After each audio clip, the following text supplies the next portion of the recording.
오늘 요한일서 강의 8번째 시간, 죄 짓지 않을 수 있는 은혜라는 제목으로 하나님 말씀 함께 나누겠습니다. 세상에는 아주 많은 사람들과 다양한 인종이 공존하고 있습니다. 그런데 그 많은 사람들의 외모, 이 모습이 다 다르다고 하는 것이 굉장히 놀라워요. 세상에 한 70억 명 이상의 사람이 있다고 그러는데 다 다르잖아요. 눈, 코, 귀 3개밖에 없는데 이걸 바꿔가지고 그 70억 명의 얼굴이 다 다르다는 게 너무나 놀랍고 참 신비로운데, 그런데 그 많은 사람들에게 예외가 없는 공통점은 뭐냐면 모든 사람은 다 죄인이라는 거예요. 그리고 그 죄가 우리의 삶을 무너뜨린다는 거예요. 우리의 삶을 흔들어 버립니다.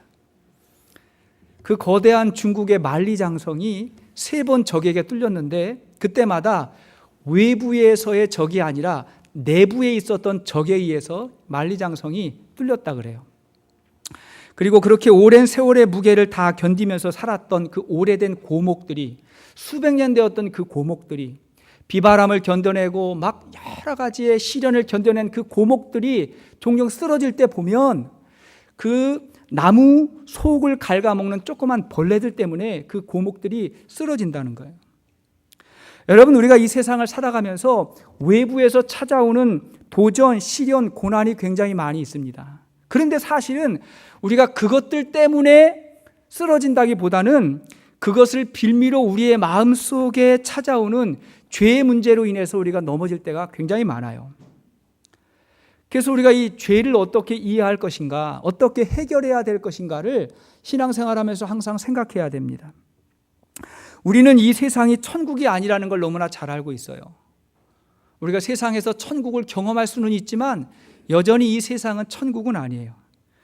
근데 종종 사람들이 묻습니다. 왜 세상이 이렇게 악하냐고, 왜 세상에 고난이 있고 사고가 있고 질병이 존재하냐고 물어요. 그 이유는 간단해요. 여기가 천국이 아니기 때문에. 그것은 이 세상이 죄로 인해서 깨지고 망가져 있기 때문에 그렇습니다. 그 근본적인 이유가 무엇입니까? 인류가 하나님에게 반기를 들고 하나님을 떠났기 때문에요. 그 이후에 죄의 어둠이 지금 세상을 덮고 있는 거예요. 이 세상이 죄로 오염되어 있고 죄로 말미암아 찌그러져 있어요. 하나님의 이 창조의 신비, 어떤 그 흔적이 남아있기는 하지만 그게 온전하지 못하고 찌그러져 있는 그런 상태로 있기 때문에 그래요. 그래서 이 세상에 죄악이 너무 많은 거예요. 항상 사건, 사고, 강도, 살인 여러 가지 일들이 벌어지는 이유가 뭐예요? 세상에 악을 주관하는 마귀의 세력이 있기 때문에 그래요. 여러분, 마귀는 죄와 악을 만들어냅니다. 그리고 우리 예수님은 악한 마귀를 멸하러 오신 것입니다. 자, 본문 8절 하반절 말씀 보세요. 8절 하반절 보니까 하나님의 아들이 나타나신 것은 마귀의 일을 멸하려 하심이라 그랬잖아요. 하나님이 예수님을 이 땅에 보내셔서 악한 마귀를 멸하시고 우리가 죄에서 해방돼서 하나님 나라를 살기를 하나님께서 원하시는 거예요.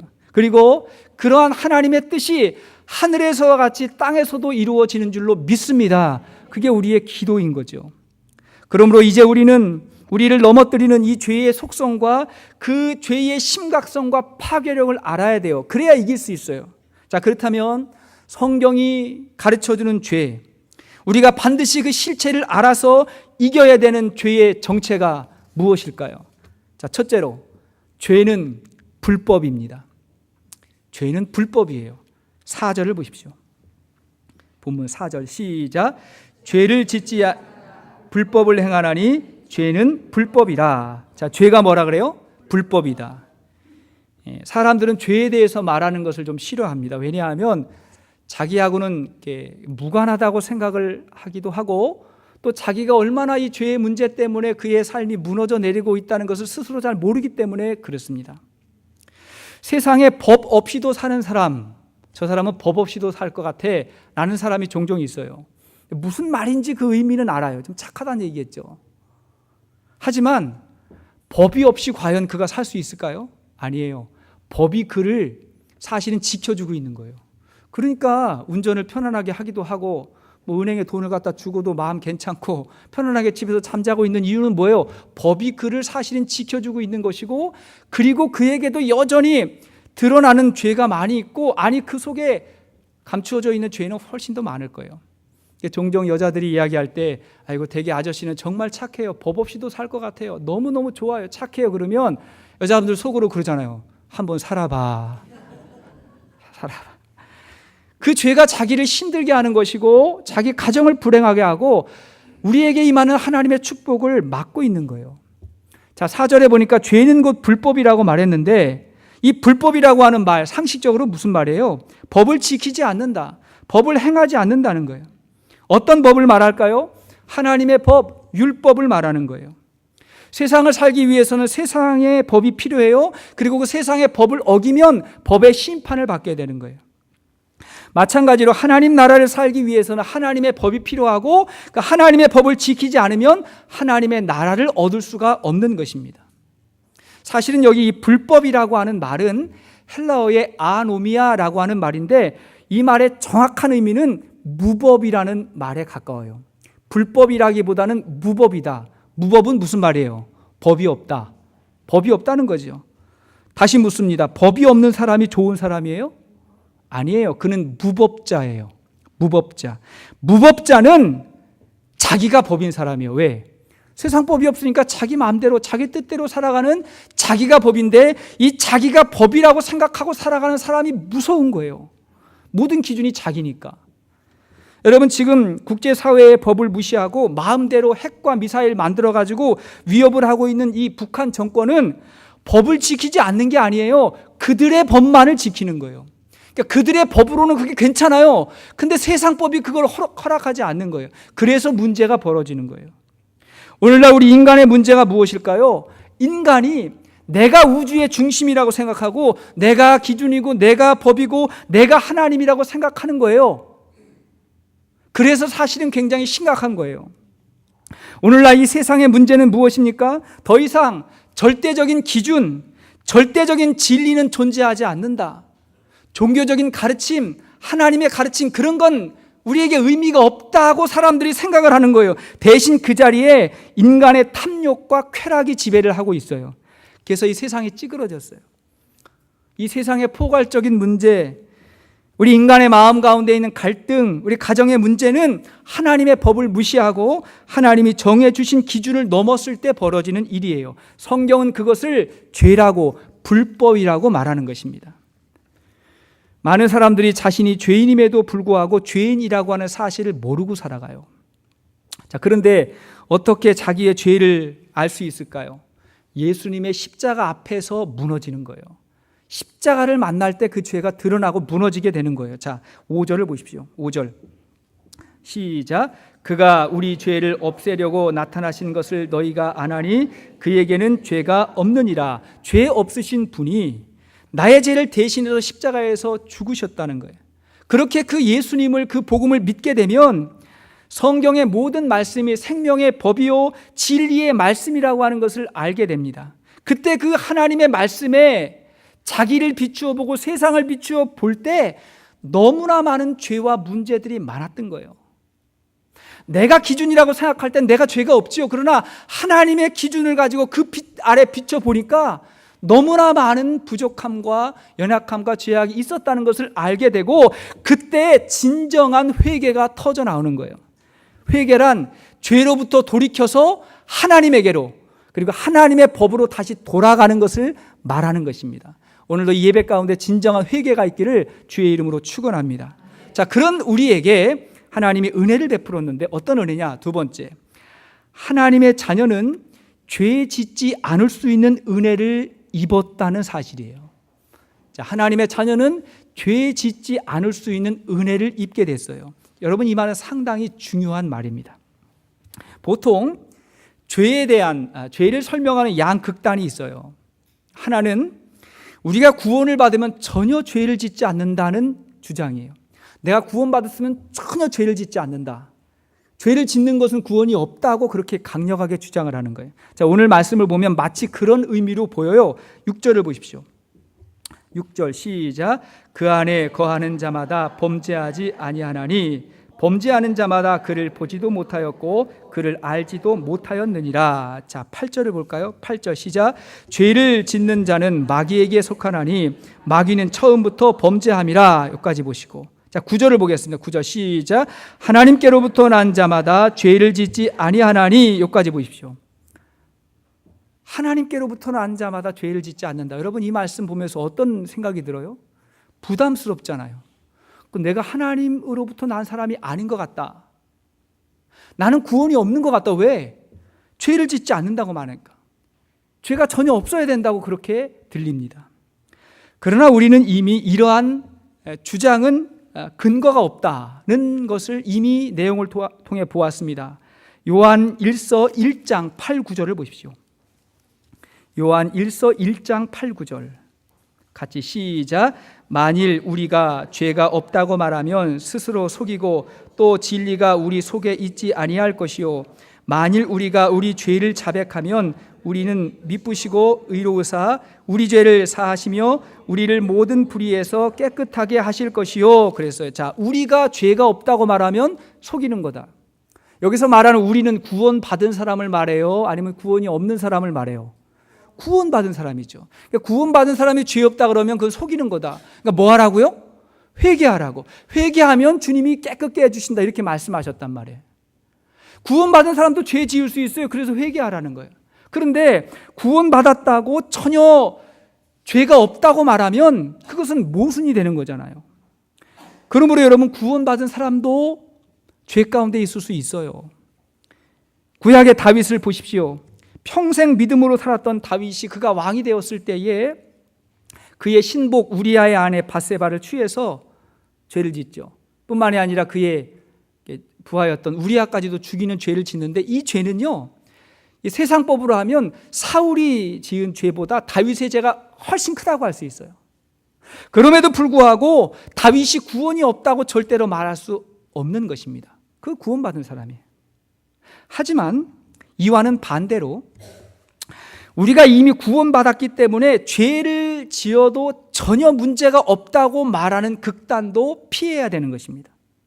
구원은 예수님을 믿는 믿음으로 주어지는 선물이기 때문에 구원과는 별개다. 내가 구원받은 것하고 죄 짓는 것은 별개인 것 같다라고 쉽게 생각하는 것도 문제가 있는 거예요. 소위 구원파라고 하는 이단이 그렇게 주장을 합니다. 이들은 죄사함과 거듭남을 너무 강조하기 때문에 이들은 예수님께서 우리의 과거의 죄, 현재의 죄, 미래의 죄까지 다 속해 주셨기 때문에 더 이상 회개가 필요하지 않다고 그렇게 얘기해요. 회개는 죄가 있으니까 하는 건데 용서 안 받았는데 왜 회개하냐? 회개하지 말라 그러고 심지어 기도도 하지 말라 그래요. 주기도문도 하지 않아요. 왜냐하면 그 안에 우리의 죄를 사하여 주옵시고라는 그게 잘못됐다는 거예요. 성경도 마음대로 해석하는 그런 극단주의자들이에요, 그들이. 그러나 여러분, 이 오늘 본문이 말하는 가르쳐주는 핵심이 있어요. 그건 뭐냐면 두 가지의 극단을 거부하는 거예요. 중간적인 입장을 취하는 거예요. 여러분, 인간은 죄를 지어서 죄인이 아니라 죄인이기 때문에 어쩔 수 없이 죄를 지어야 되는 연약함이 있어요. 그게 우리의 현실이에요. 하지만 하나님께서 우리의 죄의 심각성을 아시고 예수님을 십자가 위에서 죽게 하셨어요. 그 이유, 그 결과가 무엇입니까? 우리가 더 이상 죄의 지배 아래 있지 아니하고 그 죄에서 돌이켜서 하나님의 은혜 아래에서 살기를 원하시는 거예요. 그게 하나님의 뜻이에요. 죄를 지어도 된다라고 하는 말하고 죄를 짓지 않을 수 있는 은혜가 너희에게 주어졌다라고 하는 말은 다른 거예요. 여러분, 이 차이를 아시겠어요? 그러므로 여러분, 우리가 죄를 쉽게 생각하면 안 됩니다. 인간은 죄를 짓는 게 너무 당연하다. 인간은 죄를 지을 수밖에 없는 존재다. 이렇게 쉽게 선언해버리면 어떻게 됩니까? 그러면 미리 죄를 지을 준비를 하는 것이고 죄를 짓고도 무감각한 상태가 되는 거예요. 그렇게 말하니까, 쉽게 말하니까 세상 사람들이 그럼 그 구원은 뭐냐? 그 하나님을 믿는다는 너희들의 믿음이 뭐냐? 그렇게 죄를 계속해서 짓고 전혀 돌이키지 않으면 그 구원이 무엇이냐고 그렇게 묻는 것입니다. 그러니까 하나님의 뜻은 뭐냐면 우리가 죄를 지을 수밖에 없는 연약한 존재이지만 그래도 하나님의 은혜로 우리를 구원해 주었으니 계속해서 죄를 짓는 것이 아니라 그 죄와 싸워서 이길 수 있는 그런 힘을 우리에게 주신 거예요. 그리고 우리를 도와주시겠다는 거예요. 누가? 하나님이. 내가 도와줄 테니까 한번 싸워봐. 한번 이겨봐. 그것이 하나님의 뜻인 것입니다. 그래서 하나님께서 내가 거룩하니 너희도 거룩해라. 이렇게 말씀하시잖아요. 예전에 어느 성도가 저에게 이런 말을 했어요. 하나님이 우리의 아버지가 되시는데 아버지는 자녀가 어떤 실수를 해도 어떤 죄를 지어도 다 받아주시고 이해해 주시는 분이 아닙니까? 이렇게 이야기하시더라고요. 물론 그 얘기가 다 틀리진 않아요. 근데 그분은 세상을 참 자유롭게 사신 분이에요. 세상을 자유롭게 사셨는데 자유롭게 산다고 다 좋은 게 아니에요. 그래서 그분이 참 불행하게 사셨어요. 근데 신앙생활도 그런 마음으로 하시는 것 같아. 그냥 하나님이 우리 사랑하시니까 내가 다 할 수 있고 다 죄를 지어도 우리 하나님 다 용서해 주지 않습니까? 야, 그런 말이 틀리진 않아요. 하나님은 우리가 어떤 죄를 지어도 우리가 돌아서면 받아주시고 용서해 주세요. 맞아요. 그러나 세상에 어떤 부모도 자녀들이 그렇게 살도록 내버려 두지 않아요. 왜? 불행한 길이니까. 그 죄의 결과가 있기 때문에 그렇게 하도록 내버려 두시지 않으세요. 우리 하나님의 마음이 무엇입니까? 우리가 하나님의 자녀가 되었다면 그 후부터는 죄 짓지 말고 죄와 싸워서 이기기를 원하는 거예요. 하나님이 그런 마음을 가지고 계신 거예요. 우리가 예수님의 십자가의 피로 구원받았다고 하는 것은 구원받았으니까 마음 놓고 죄를 지어도 괜찮다고 인정해 주시는 게 아니라 오히려 이 죄가 얼마나 무서운 것인지를 깨닫고 죄를 안 짓게 하려는 은혜를 하나님께서 베풀어 주신 것입니다. 그러다가 정말 우리 연약함으로 실수하고 쓰러지고 넘어져서 죄를 범하면 우리 하나님이 다시 찾아오셔서 다시 세워주시고 일으켜주시고 격려해주시고 괜찮아 할 수 있어 라고 우리를 다시 세워주시는 하나님이심을 믿습니다. 하나님의 자녀답게 살라는 거예요. 그래서 여러분 6절의 말씀을 보면 6절의 말씀을 다시 보면 그 안에 거하는 자마다 범죄하지 아니하나니, 사실 이 말 속에는 그 안에 거하는 자마다 계속해서 범죄하지 아니하나니, 이 계속해서라는 말이 들어있는 거예요. 영어 성경을 보면 continue라는 말이 그 안에 들어있어요. 9절 말씀에도 하나님께로부터 난 자마다 죄를 짓지 아니하나니 그랬는데 여기도 계속해서 습관적으로 죄를 짓지 않는다, continue라는 말이 들어있어요. 무슨 말이에요? 하나님 안에 있는 사람은 혹시 죄를 지을 수 있어도 계속해서 습관적으로 똑같은 죄를 반복해서 짓지 않는다는 거예요. 그 죄와 싸워요. 그래서 조금씩 그 죄를 줄여나가고 조금씩 성장해 나가는 거예요. 그렇기 때문에 다윗이 그 큰 죄를 범한 이후에 거기에 머물러 있지 아니하고 하나님 앞에 회개하잖아요. 그 죄를 붙들고 하나님 앞에 참회하잖아요. 그게 시편 51절 이하의 말씀이에요. 시편 51절 이하의 말씀. 자, 다윗의 고백이에요. 시작. 하나님이여 주의 인자를 따라 내게 은혜를 베푸시며 주의 많은 긍휼을 따라 내 죄악을 지워 주소서. 나의 죄악을 맑게 씻으시며 나의 죄를 깨끗이 제하소서. 이런 고백을 하는 거예요. 지금 회개의 기도를 드리는 거예요. 이어서 10절 이하의 말씀 보시겠습니다. 시작. 하나님이여 내 속에 정한 마음을 창조하시고 내 안에 정직한 영을 새롭게 하소서. 나를 주 앞에서 쫓아내지 마시며 주의 성령을 내게서 거두지 마소서. 주의 구원의 즐거움을 내게 회복시켜 주시고 자원하는 심령을 주사 나를 붙드소서. 아멘. 죄를 짓고 보니까 마음이 너무 불편해요. 하나님 다시 정직한 영을 나에게 회복시켜 주세요. 하나님 구원의 감격이 사라지는 것 같아요. 하나님 용서해 주세요 하고 회개하는 건 뭐예요? 똑같은 죄를 습관적으로 반복해서 짓지 않고자 하는 다윗의 회개의 기도인 거예요. 이게 믿음의 사람이에요. 여러분, 조직폭력배들이 그 직업 가지고 있다가 어느 날 교회 와가지고 은혜를 받았어요. 은혜를 받고 예수 믿고 구원받고 보니 너무 마음이 편안한 거예요. 너무 마음이 편안하니까 그 편안한 마음으로 똑같이 그냥 예전처럼 조직폭력배로 살 수 있어요, 없어요? 없어요. 예수 믿으니까 되게 편안하네. 나 죄사함 받았어 하고 똑같이 살 수가 없는 거예요. 거기서 그 모습으로 살기가 불편해지는 거예요. 왜? 하나님의 법이 임했기 때문에. 그게 바뀌어 나가는 거예요. 여러분, 남편과 아내가 서로에게 죄를 짓고 서로를 속이고 거짓말을 하고 그런 모습으로 어떻게 아무렇지도 않게 신앙생활을 할 수가 있겠습니까? 우리가 주일에 기도할 때도 마찬가지예요. 매주 똑같은 죄를 짓고 또 와서 회개 기도하고 똑같이 살고 똑같이 회개 기도하고 똑같이 한다 그러면 그것이 어떻게 바른 회개의 기도가 될 수가 있겠어요? 무엇인가 하나님 앞에 회개의 기도를 했다면 조금이라도 달라지고 변화가 되어서 좀 바꿔보고, 그러다가 안 되는 거가 있으면 하나님 앞에 그 문제를 가지고 하나님, 부족함이 있어요, 연약함이 있어요, 도와주세요 하고 회개의 기도를 하고 다시 나가서 죄와 싸우고, 그러면서 우리가 그리스도 안에서 이 죄의 문제를 이기고 승리할 수 있기를 바랍니다. 옆에 있는 분들 한번 격려하고 권면하십니다. 이 죄의 얘기를 할 때는 항상 심각하고 좀 마음이 어두워져요. 자, 옆에 계신 분들 한번 붙잡고 죄를 반드시 이깁시다. 자, 시작. 죄를 반드시 이깁시다. 죄를 이겨야 돼요. 이 현실이거든요. 이겨야 돼요. 그런데 이런 우리의 마음을 혼미하게 하는 존재, 실체가 있어요. 우리의 마음을 어지럽게 해요. 그것이 바로 악한 마귀입니다. 자, 세 번째, 이 죄를 이길 수 있는 중요한 방법으로 우리는 마귀의 실체를 알아야 돼요. 사단의 실체를 알아야 됩니다. 얼마 전에 저희 소은이하고 기원이가 한글학교 다녀와가지고 이런 이야기를 해요. 토요일마다 한글학교 가는데 갔다 와가지고 우리 기원이가 하는 말이 이래요. 아빠, 고향의 전설의 구미호를 아세요? 그러더라고요. 그 얘기를 딱 듣고 이게 어디 또 들었던 이야기인데 생각을 했어요. 제가 다시 물었어요. 그 말이 있잖아, 혹시 전설의 고향의 구미호가 아니야? 그랬더니 맞다는 거예요. 고향의 전설이 아니고 전설의 고향의 구미호래요.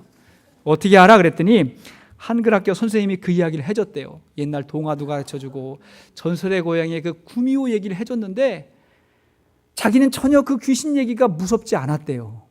왜 그러냐고 그랬더니 예수 믿는 사람은 귀신을 무서워할 이유가 없대요. 맞는 이야기라고. 예수 믿으면 그 머리에 산발을 하고 하고 나타난 그런 귀신은 절대로 두려워할 이유가 없어요. 그런데 문제는 절대로 귀신이 그렇게 나타나지 않는다는 거예요. 그런 모습으로 나타나지 않아요. 마귀는 우리의 마음과 생각을 지배합니다. 그래서 우리가 하나님의 자녀가 아니라 그의 지배 아래 살도록 우리를 조종해요. 그러고도 자기의 실체를 숨깁니다. 마귀의 근거지는 우리의 죄예요. 죄의 근거지를 삼아요. 그래서 우리가 죄에 대한 생각에 스치거나 우리가 이미 지은 죄가 있다면 거기에 둥지를 탁 틀고 그 속에서 우리를 움직이고 조종하려고 하는 거예요. 자, 7절을 보십시오.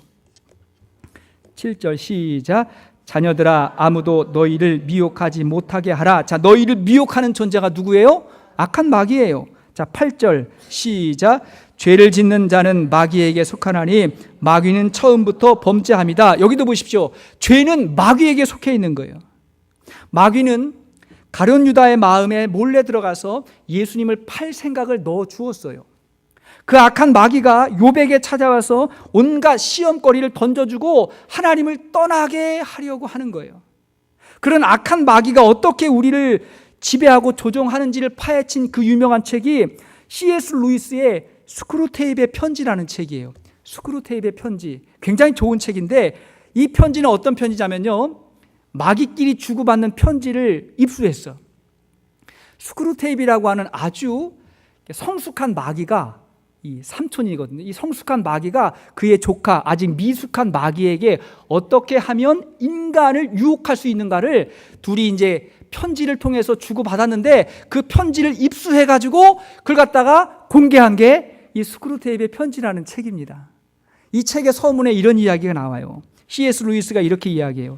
내가 이 편지를 어떻게 손에 넣게 되었는지 굳이 설명하지 않겠습니다.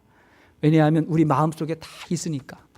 굳이 공개하지 않아도 다 있다는 거예요. 그 다음에 굉장히 유명한 이야기를 하는데 우리가 사탄에 대해서 빠지기 쉬운 두 가지의 오류가 있습니다. 하나는 우리가 사탄의 존재를 아예 믿지 않는 것이고 또 다른 하나는 사탄을 믿되 지나치게 관심을 많이 갖는 것입니다. 이렇게 이야기를 했어요. 그러니까 사탄을 우리가 무서워할 필요는 없지만 그렇다고 모르면 무시하면 안 된다는 거예요. 모르면 당하게 돼 있어요. 이 악한 마귀가 은밀하게 하는 몇 가지의 일이 있습니다. 몇 가지의 일이 있는데 첫째는 인간의 분노와 욕망과 충동을 흔들어서 그것을 행동으로 옮기게 하는 거예요. 마귀가 그런 일을 해요. 여러분, 앙금이 가라앉아 있는 그 물이 있어요. 근데 겉으로 볼 때는 깨끗한 것 같아도 작대기로 한번 막 지으면 그 물이 어떻게 됩니까? 다 뿌얘지잖아요. 마찬가지로 우리 인간이 평소에는 이게 편안한 것 같고 내면이 깨끗한 것 같아도 우리의 저 밑바닥에는 죄의 어떤 그 흔적들이 있거든요. 그걸 갖다가 흔들어 버리면 그것이 겉으로 올라와서 그것이 충동으로, 분노로, 교만으로 나올 때 그때 마귀가 그걸 딱 잡아가지고 우리를 흔들어 버리면 그러면 우리가 넘어지는 거예요. 그래가지고 사람들이 큰 실수를 한 다음에 꼭 하는 말이 뭐예요? 내가 왜 그랬는지 모르겠다고. 내가 그때 왜 그랬는지 모르겠다고. 누가 그런 거예요? 사탄의 조종에 우리가 당한 거예요. 에베소서 4장 26절 말씀 보십시오. 에베소 4장 26절 시작. 분을 내어도 죄를 짓지 말며 해가 지도록 분을 품지 말고. 분을 내어도 죄를 짓지 말라. 그때 조심해야 된다. 분노가 올라오면 그때는 가만히 이게 가라앉고 성령께서 이 시간 주시는 마음과 생각이 무엇인가를 생각해야 돼요. 두 번째, 그것이 처음에는 작은 실수, 어쩌다 하는 실수였는데 조금 지나면 습관이 됩니다. 습관으로 만들어버리는 거예요. 여러분, 이 죄가 이 중독성을 가지고 있기 때문에 한번 이 쾌락을 맛보면 이게 습관이 돼요. 습관이 되면 그것을 합리화해요. 왜? 불편하니까 이거 합리화하는 거예요. 괜찮다고 생각하는 거예요. 그래서 사람들이 뭐 다 그러고 살지, 예수 믿는다고 다 예수님처럼 되는 건 아니잖아. 누구도 어떤 사람도 그렇게 사는데 괜찮지라고 말하면서 자기를 합리화하는 그러한 삶을 살아가요. 그래서 톨스토이는 이렇게 이야기했어요. 죄를 범하는 일은 인간이 하는 일이며 자신의 죄를 정당화하려는 것은 사탄의 일이다. 정당화하는 거예요. 그러다가 세 번째 과정은 뭐냐면 그런 것들이 자꾸 쌓이고 쌓이다 보면 사람들의 가치관, 문화를 완전히 바꿔버려요. 이 세상의 문화를 바꿔버려요. 그러니까 오늘날 세상을 보면 영화를 통해서, 소설을 통해서, 혹은 드라마, 문화를 통해서 세상의 가치관과 문화를 완전히 바뀌어버리잖아요. 그렇게 살아도 되는 것처럼, 괜찮은 것처럼 그렇게 살아가는 거예요. 세상이 자꾸 바뀌고 있어요. 그 속에서 그런 일들을 조장하는 세력들이 사탄이 하는 거예요. 여러분, 로마서 1장 32절 말씀 보십시오. 로마서 1장 32절 시작. 그들이 이 같은 일을 행하는 자는 사형에 해당한다고 하나님께서 정하심을 알고도 자기들만 행할 뿐 아니라 또한 그런 일을 행하는 자들을 옳다 하느니라. 자, 그런 일을 행하는 자가 옳다. 이게 하나님의 법에 틀렸는데 옳다, 괜찮다. 그게 세상 문화야. 모두가 다 그렇게 살아. 그렇게 말한다는 거예요. 그리고 그 마지막 단계가 무엇입니까? 세상이 하나님에 대해서, 진리에 대해서 반감을 갖고 하나님을 거부하고 하나님을 떠나도록 하는 거예요.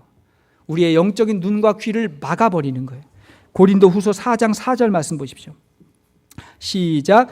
그중에 이 세상의 신이 믿지 아니하는 자들의 마음을 혼미하게 하여 그리스도의 영광의 복음의 광채가 비치지 못하게 함이니 그리스도는 하나님의 형상이니라.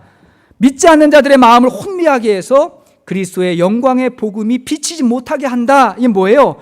다 그렇게 살아서 하나님을 떠나게 한다. 등지게 한다는 거예요. 그게 세상 아니에요? 그게 세상 사람들의 모습이 아닙니까? 그러면 그 결과가 무엇입니까?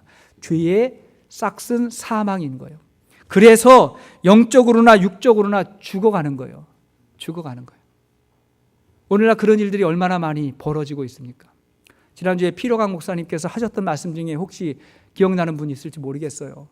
그 딸이 그 병원의 에머전시에서 이렇게 그 봉사하는데 사고로 인해서 병원에 오는 사람들은 거의 없다 그랬죠. 다 약을 먹든지 무슨 자살 충동을 느꼈든지 내부 불화로 인해서, 마음의 문제로 인해서 오는 사람들이 거의 다라는 거예요. 이게 다 무엇입니까? 우리의 마음과 생각을 지배하고 있는 어둠의 세력으로 인해서 벌어지고 있는 일들 때문에 우리의 삶이 이렇게 신음하고 있는 거예요. 그게 바로 영적으로나 육적으로나 사망의 길을 걸어가고 있는 것입니다. 자, 그러면 말씀의 결론이에요. 하나님께서 우리에게 죄를 이길 수 있는, 죄 짓지 않을 수 있는 가장 큰 은혜를 주셨는데 그 은혜가 무엇일까요? 9절을 보십시오. 9절 시작. 하나님께로부터 난 자마다 죄를 짓지 아니하나니 이는 하나님의 씨가 그의 속에 거하며 그도 범죄하지 못하는 것은 하나님께로부터 났으니라. 자, 하나님께로부터 났다. 이게 뭐예요? 하나님의 자녀가 된다. 그러면 하나님의 씨를 받게 된다. 이 씨가 뭐예요? 구원의 씨입니다. 성령이에요. 예수님을 영접하는 거예요. 그리스도를 영접하면 성령이 우리 마음 가운데 임하고 하나님의 구원의 씨가 우리 가운데 임하게 되는 것입니다. 그러면 예수님과 같이 사귀면서 교제하면서 그러면서 살아가게 되는 거예요. 예수님과 같이. 그때부터 하나님의 말씀이 우리 삶의 기준이 됩니다. 내가 법이 아니에요. 하나님의 말씀이 법이에요. 또한 예수님이 내 죄를 대신해서 고난받으시고 십자가 지셨다는 사실을 알게 되고 그래서 죄를 미워하고 계속해서 습관적으로 죄를 짓지 않습니다. 그리고 무엇보다도 악한 마귀를 예수의 이름으로 멸하고 승리하게 돼요. 마귀의 실체를 알아요.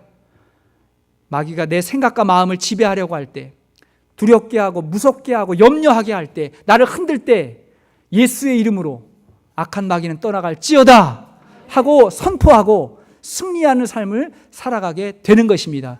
그러므로 인해서 우리가 죄의 지배를 벗어나게 되는 거예요. 얼마 전에 저희 아이가 예방 주사를 맞았어요. 병원에 가서 이제 그 주사를 맞고 왔는데 의사가 그러더래요. 온 김에 독감 주사 맞으라고. 왔으니까 온 김에 독감 예방 주사 맞으라고. 그래서 이제 뭐 공짜니까 예방 주사 맞으라고 맞았다가 감기 걸렸어요. 예방 주사 맞았다가 감기가 약하게 왔어요. 콧물이 나고 막 기침이 나고 막 그러더라고요. 하루 이틀 지났는데 괜찮아졌어요. 예방 주사 왜 맞아요? 그것이 우리에게 이제 면역력이 생겨가지고 나중에 진짜 병균이 왔을 때 이기도록, 싸우도록, 지지 않도록 하는 거잖아요. 우리가 예수님을 영접하고 우리 안에 생명의 씨가 심기면 어둠의 영들이 우리에게 찾아왔을 때, 죄가 우리를 유혹할 때, 그때 우리가 그것을 멸하고 승리하고 이기게 되는 줄로 믿습니다. 그게 구원이고 그게 하나님 나라의 삶인 것입니다.